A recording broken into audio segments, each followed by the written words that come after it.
नमस्कार, मैं हूं आपके साथ अभिषेक कुंडी। 10 राज्यों और एक केंद्र शासित प्रदेश की 93 लोकसभा सीटों पर 7 मई को मतदान पूरा हो गया। चुनाव आयोग के मुताबिक 64.08% लोगों ने मतदान किया। असम में सबसे ज्यादा 75% लोगों और सबसे कम महाराष्ट्र में 53% लोगों ने मतदान किया। लेकिन कुल मिलाकर अब कहा जाने लगा है कि बीजेपी इस चरण में भी हार रही है। ऐसे में राजनीतिक विश्लेषक नरेंद्र मोदी के भविष्य को लेकर अब बातें करने लगे हैं। क्या कुछ है पूरा मामला, इस रिपोर्ट में देखिए।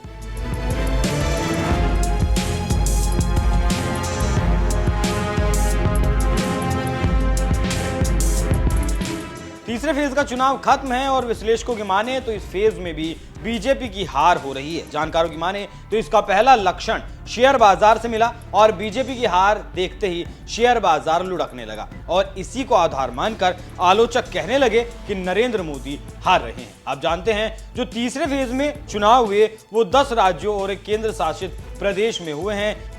लेकिन इसमें दिलचस्प ये है कि 8 राज्य बीजेपी के हैं, 19 राज्यों में चुनाव खत्म हो चुके हैं।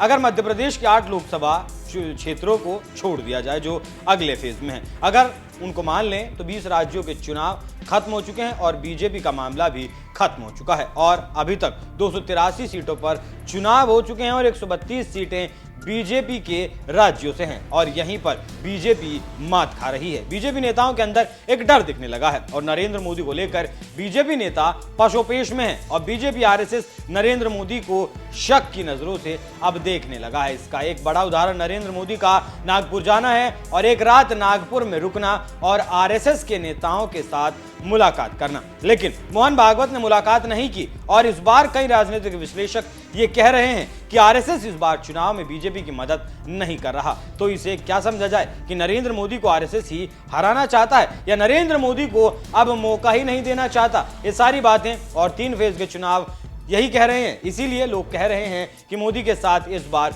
बहुत बुरा होने वाला है।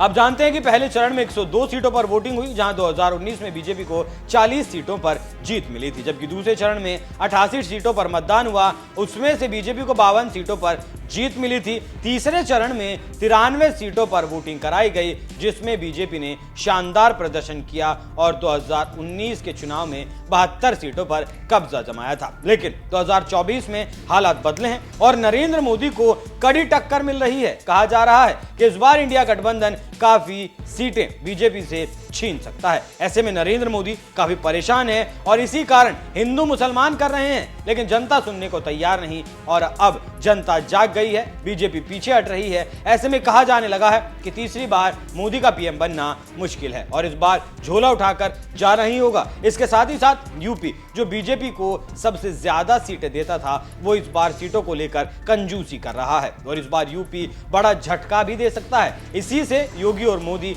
परेशान है। यहां तक कि राजस्थान ने जो पिछले चुनाव में 25 सीटें दी थी, लेकिन इस बार बीजेपी का सर्वे कह रहा है कि 10 सीटें यहां गंवाई जा सकती हैं। ऐसे में दिल्ली, हरियाणा, मध्य प्रदेश, छत्तीसगढ़ में बीजेपी को कई सीटों का नुकसान है। इसके साथ ही साथ कर्नाटक का रेवन्ना कांड आप जानते हैं, 28 लोकसभा सीटों वाले इस राज्य में से 25 सीट जीतने वाली बीजेपी इस बार कम से कम 15 सीटों पर हार रही है। इससे अंदाजा लगा सकते हैं कि बीजेपी को कितना नुकसान है और हमने उदाहरण सिर्फ 2 राज्यों का दिया है। देखना होगा आने वाली 4 जून की तारीख को क्या कुछ नतीजे निकलकर सामने आते हैं, किसकी सरकार बनती है, ये देखना बेहद ही दिलचस्प होगा। आप इस पूरी खबर पर क्या राय रखते हैं? अपनी राय हमें कमेंट कर जरूर बताएं। नमस्कार।